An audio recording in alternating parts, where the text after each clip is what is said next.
오늘의 말씀 마태복음 19장 13절부터 22절 말씀. 하나님 아버지, 화요일 이 아침도 주님의 의대를 사모함으로 주님 앞에 나아갑니다. 이 시간에도 우리 모두에게 말씀을 통해 하나님의 음성을 들려주옵소서. 예수님의 이름으로 기도합니다. 아멘. 할렐루야. 서원교회 성도 여러분, 오늘도 하나님의 은혜와 평강이 가득한 하루가 되시길 축복합니다. 오늘 우리에게 주시는 하나님의 말씀은 마태복음 19장 13절에서 22절 말씀입니다. 13절, 그때 사람들이 예수께서 안수하고 기도해 주심을 바라고 어린아이들을 데리고 오매 제자들이 꾸짖거늘. 예수께서 말씀하실 때 부모들이 아이들을 데리고 와서 안수 기도를 요청합니다. 제자들은 이 모습을 보고 부모들을 꾸짖습니다. 당시 사회에서는 여성과 아이를 무시하는 경향이 있었습니다. 인구 조사를 할 때에도 어린아이의 수를 셈하지 않았고 곁에 있으면 귀찮은 존재로 폄하했습니다. 이런 사회상을 보면 제자들의 행동이 이해가 됩니다. 14절, 예수께서 이르시되 어린아이들을 용납하고 내게 오는 것을 금하지 말라. 천국이 이런 사람의 것이니라 하시고 그들에게 안수하시고 거기를 떠나시니라. 그런데 예수님께서는 되레 제자들을 꾸짖고 천국은 이런 사람의 것이니라 라고 선포하십니다. 제자들과 우리에게는 충격적인 말씀이었습니다. 천국은 어린아이와 같은 사람이 들어갑니다. 이 말씀은 어린아이가 부모를 전적으로 의존하듯 하나님께 온전히 의지하는 사람, 하나님의 말씀에 순종하는 사람이 천국에 갈 자격이 있다는 뜻입니다. 사회 관습상 어린아이들이 예수님께 나아가는 것은 용납되지 않았습니다. 그러나 어린아이들은 부모의 말씀을 듣고 무조건 나아가 예수님을 만났습니다. 어린아이는 부모를 전적으로 의존합니다. 그리고 그 말씀을 따릅니다. 이렇게 천국은 예수님을 의존하고 그 입에서 나온 말씀에 순종하는 자들의 것입니다. 세상을 살다 보면 세상 관습과 유행을 쫓아가기에 정신없을 때가 많습니다. 그럴 때는 정신을 차리고 자신이 예수님을 의존하고 있는지, 예수님의 말씀을 세상보다 더 사모하고 있는지 돌아보아야 합니다. 우리 목적지는 땅이 아니라 천국입니다. 그리고 부자 청년의 이야기가 뒤이어 나옵니다. 이 사람은 누가복음에 의하면 부자였고 사내들인 공의원이었습니다. 그런 남부러운 것이 없이 살았을 것입니다. 그럼에도 불구하고 오늘 성경에 보면 그에게는 영생에 대한 갈급함이 있었습니다. 16절, 어떤 사람이 쉽게 와서 이르되 선생님이여 내가 무슨 선한 일을 하여야 영생을 얻으리이까. 이 말에는 행위 구원 사상이 담겨 있습니다. 당시 많은 사람이 행위, 즉 율법 준수로 구원을 받는다는 잘못된 생각에 빠져 있었습니다. 이 질문에 예수님께서는 뭐라고 답하십니까? 17절, 예수께서 이르시되 어찌하여 선한 일을 내게 묻느냐. 선한 이는 오직 한 분이시니라. 내가 생명에 들어가려면 계명들을 지키라. 예수님께서는 아예 질문으로 응답하십니다. 어찌하여 선한 일을 내게 묻느냐. 선한 이는 오직 한 분이시니라. 예수님께서는 청년의 자기 중심적 시선을 하나님께로 돌려놓으십니다. 영생은 선한 일을 얼마나 하느냐 거기에 달려있는 것이 아니라 선하신 하나님께 달려 있습니다.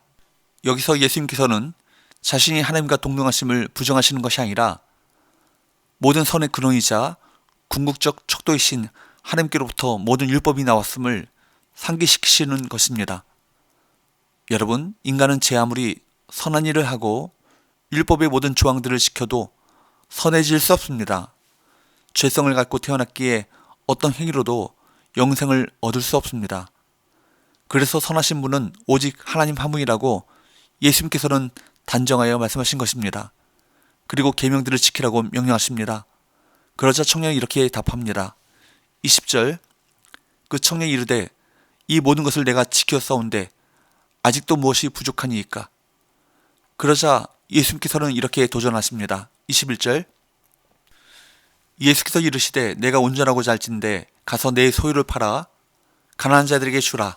그리하면 하늘에서 보화가 내게 있으리라. 그리고 와서 나를 따르라 하시니. 내가 온전하고자 할진대. 여기서 우리는 우리 스스로 온전한 사람이 될 수 없음을 가르치시는 예수님의 의도를 보아야 합니다. 사람은 율법 준수로는 온전하게 될 수 없고 영생을 얻을 수 없습니다. 살인하지 않고 도적질하지 않고 거짓 증거하지 않았지만 그런 계명을 지키는 것은 잘했는지 모르지만 내 마음속에는 탐심이라는 것이 있지 않느냐 라고 주님께서는 청년의 내면 속에 숨겨져 있는 탐심이라는 죄를 들추어내신 것입니다. 보십시오. 우리가 죄인인 것을 알기 위해서는 많은 계명을 다 어길 필요가 없습니다. 단 한 가지 계명만을 범해도 우리는 하나님 앞에 죄인입니다. 한 가지 죄만으로도 우리는 하나님의 진노와 심판을 피할 수 없는 인간이라는 사실을 깨달아야 합니다. 그래서 야고보서 2장 10절 말씀에서는 누구든지 온 율법을 다 지키다가 그 하나에 거치면 모두 범한 자가 되라니 라고 말씀했습니다.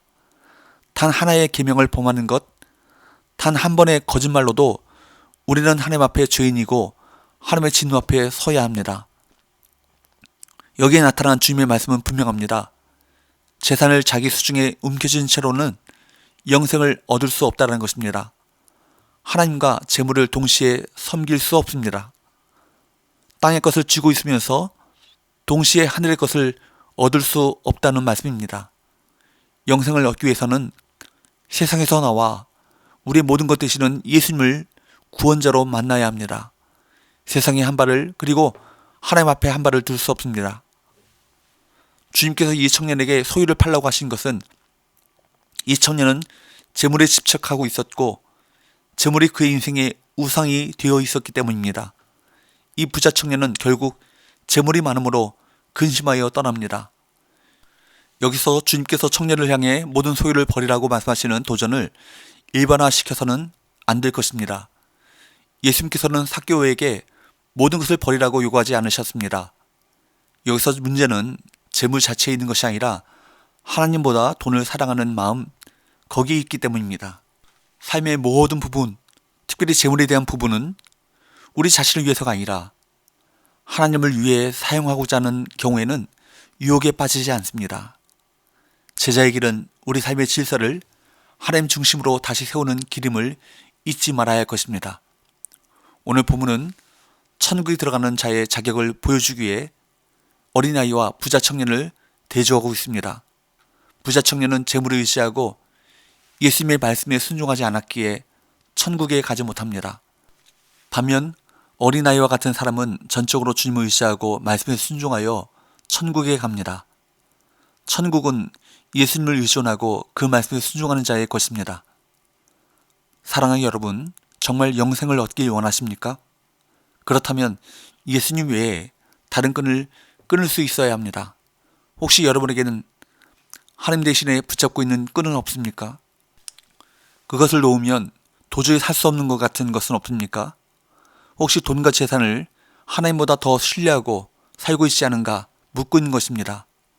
세상 줄을 놓고 하나님의 줄을 잡는 것이 사는 길이라는 사실을 알아야 합니다. 세상의 것을 버리고 하나님을 잡을 때 그때가 바로 하나님의 은혜를 체험할 기회인 것입니다.